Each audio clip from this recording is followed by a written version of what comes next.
तैयब लोच आपकी खिदमत में फिर से हाजिर है जी। बिल आखिर हमें इंतज़ार था कि ईरान जो है वो क्या रिस्पॉन्ड करता है, और रात को जो ईरान की जानिब से जो है वो जवाबी हमला इसराइल के ऊपर किया गया वो बहुत खौफनाक था, बहुत शिद्दत अमेज़ था।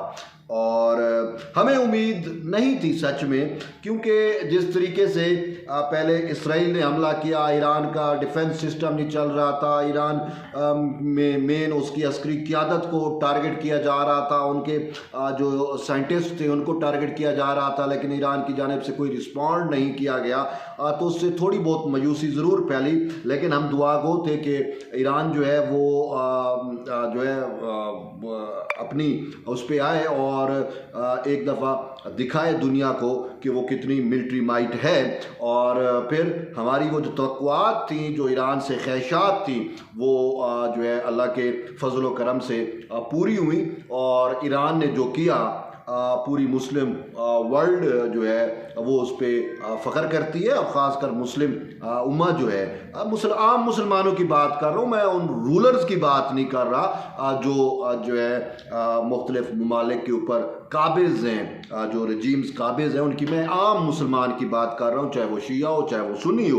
उन सब का मुश्तरका दुश्मन जो है वो तो इसराइल है। और पाकिस्तान जो है उसने भी इस जंग के अंदर अपना भरपूर किरदार अदा किया है, और बहुत सारी क्या सराहियाँ ज़रूर हैं, उन पर बात करना ज़्यादा बेहतर नहीं है, लेकिन इतना ज़रूर बताऊँगा कि ईरान को हमने मुकम्मल अपना सपोर्ट दिया। हमने कहा हम आपके साथ है।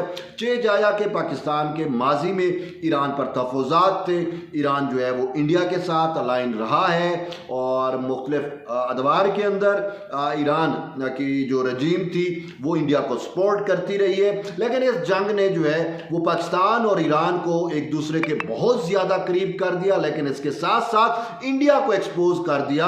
इंडिया की जो मोदी रजीम है वो इसराइल के साथ खड़ी हुई थी, और ये खबरें भी ज़रूर गर्दिश की हैं, क्योंकि ईरान के अंदर जो कुछ हुआ, क्योंकि जो ईरान में जो कुछ हो रहा था, इसराइल और मोसाद जो है वो ईरान में इतनी पेनिट्रेट कर चुकी थी कि जो है वो उनके ऑपरेशन और उनकी चीज़ों के लिए ईरान के लिए बड़े मसाइल पैदा हो रहे थे।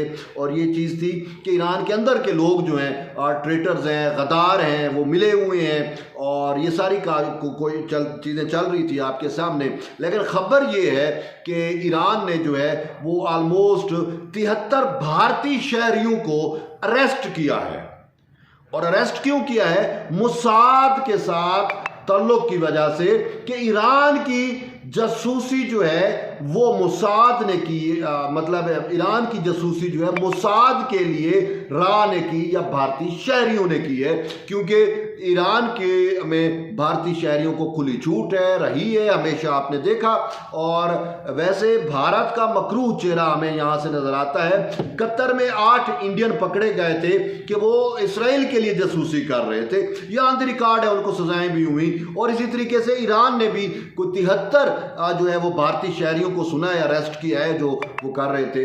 लेकिन बात यह है कि जो तेल अवीव में था, तेल अवीव में आप देखें कि वो नेतन्याहू जो वार मोंगर्स है, जिसने जो है वो मुसलमानों का और ख़ासकर गज़ा के मुसलमानों का जीना दोबर कर रखा था, वो रात गए जो है अपना जहाज़ पकड़ के जो है वो एथन चला गया, इसराइल से फ़रार हो गया, अपना जहाज़ लेके निकल गया, क्योंकि उसको पता था कि शायद मैं टारगेट हो सकता हूँ। तो वो उनके देखिए इतना इनको डर और खौफ है, ये लड़ नहीं सकते। सिर्फ टेक्नोलॉजी है, अमेरिका पीछे है, पूरी दुनिया क्यों वो इन्होंने अपने वो जकड़ा हुआ है, और वसाइल हैं, उसकी वजह से ये सारा कुछ कर रहे हैं। अब बात ये है कि हम पाकिस्तानी क्यों सपोर्ट कर रहे थे ईरान को, या करना हमें क्यों करना चाहिए। खुद नेतन्याहू ने अलल ऐलान कहा है कि हमसे पहले भी गलती हुई, ये उसके अपने अल्फाज हैं, कि हमने पाकिस्तान को एटमी कुव्वत बनने दिया, और अब ईरान एटमी कुव्वत बनने जा रहा है, तो अब हम ये गलती दोबारा नहीं करेंगे। दुनिया में मुस्लिम वर्ल्ड के अंदर 2 वाहिद मुल्क हैं, पाकिस्तान और ईरान, जो ज़ायोनिस्ट रजीम को, जो इसराइली रजीम को जो है वो खटकते हैं। और अगर ईरान ढेर हो जाता है, अल्लाह ना करे ऐसा हो, तो कल को फिर पाकिस्तान की बारी है। तो इस वजह से आज हम अगर ईरान को सपोर्ट करेंगे, ईरान को मजबूत करेंगे, तो हमारा कामन दुश्मन जो है वो इसराइल है, उसको शिकस्त होगी। और हुए भी है शिकस्त। जो तेल अवीव के मनाजिर नज़र आ रहे हैं, आपने अपनी वीडियोस फुटेज पे, चीज़ों पे, सोशल मीडिया पे देखा होगा कि वो जैसे गज़ा बन चुका हो। जो गज़ा में उन्होंने मलिया मेट किया, जिस तरीके से आज बमबारी करके लेवल कर दी बिल्डिंग, इसी तरीके से इसराइल के कैपिटल जो है तेल अवीव, उसमें भी वही मनाजिर हमें देखने को मिले। और एक इस जंग की बड़ी एक खूबसूरती है, जंग की वजह से जंग खूबसूरत नहीं होती, लेकिन इसराइल पर हमले, तेल अवीव पर हमले ने पूरी दुनिया को यूनाइट किया। ये एक अहम चीज़ है। देखें, मैं रूलिंग रजीम्स की बात नहीं कर रहा, लेकिन आम दुनिया का जो शहरी है, जो इंसान है, हर इंसान दुनिया का जो दर्द दिल रखने वाला है वो गज़ा के साथ है। गज़ा में जो बच्चों के साथ जो खिलवाड़ हुआ, जो कुछ अभी तक इसराइल कर रहा है, इसराइल के सारे मजम्मत करते हैं, पूरी वर्ल्ड, पूरी इंसानियत जो है वो मजम्मत करती है। तो यूँ रात में देख रहा था, मुझे ये वाइब्स आई, मुझे ये फीलिंग्स आई कि जो है वो दुनिया जो है वो इसराइल पर ईरानी हमलों को इंजॉय कर रही थी और महसूस हो रही थी, और वो यूनाइट भी हुई थी। पूरी वर्ल्ड जो है वो इसराइल के नापाक वजूद को नहीं चाहती, क्योंकि इस दुनिया के अमन को जो है वो इसराइल ने बिगाड़ रखा है। और फिर ये नेतन्याहू क्या कहता है, अच्छा मैं ये इसराइली डिफेंस मिनिस्ट्री के वो स्टेटमेंट पढ़ रहा था कि देखिए जी सिविलियंस को मार रहे हैं, वो जो गजा में मासूम बच्चे मरे हैं वो क्या फौजी थे? वो तो आपको दहशतगर्द नजर आते हैं। मुझे पाकिस्तान की पार्लियामेंट में पे फख्र है कि उन्होंने इसराइल को एक दहशतगर्द डिक्लेयर किया है।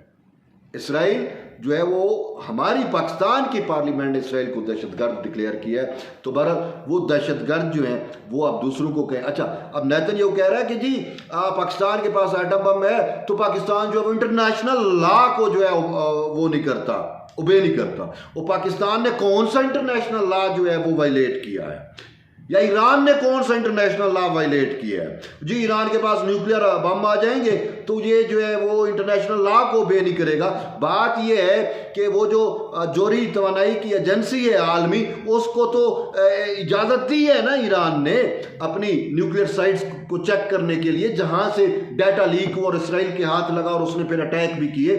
लेकिन मुझे बताएं कि जो इसराइल ने न्यूक्लियर फैसिलिटीज़ डेवलप की, जो न्यूक्स डेवलप की हैं, कौन सी इंटरनेशनल एजेंसी को उसने इजाज़त दी वहाँ पे जाने की? किसी को भी इजाज़त नहीं मिली। और इसराइल ने कौन से आलमी कानून को जो है उसको वायलेट नहीं किया? खुद ईरान के ऊपर हमला जो है वो आलमी कवानीन की धज्जियाँ नहीं थी। तो बहरहाल वो है कि अब काफ़ी हद तक सबक सिखा दिया है ईरान ने, और ईरान ने हमारी तवक्कुआत से बढ़कर इसराइल को जो है वो दांत खट्टे किए हैं। और इसराइल का वही असर हुआ है, नेतन्याहू का वही असर हुआ है जो पाकिस्तान ने मोदी का किया था। और यूं हिंदुत्व और ज़ायोनिस्ट का जो नेक्सस है वो आपके सामने, और दोनों को शिकस्त हुई। एक को पाकिस्तान ने हिंदुत्व को शिकस्त दी, और ज़ायोनिस्ट को जो है, या ज़ायोनिज़्म को जो है वो ईरान ने शिकस्त दी। तो बहरहाल आपका इस मामले पे क्या मौक़िफ़ है? अपना मौक़िफ़ ज़रूर हमें आगाह करें। मिलते एक नई वीडियो में, तब तक इजाज़त दें। अल्लाह हाफ़िज़।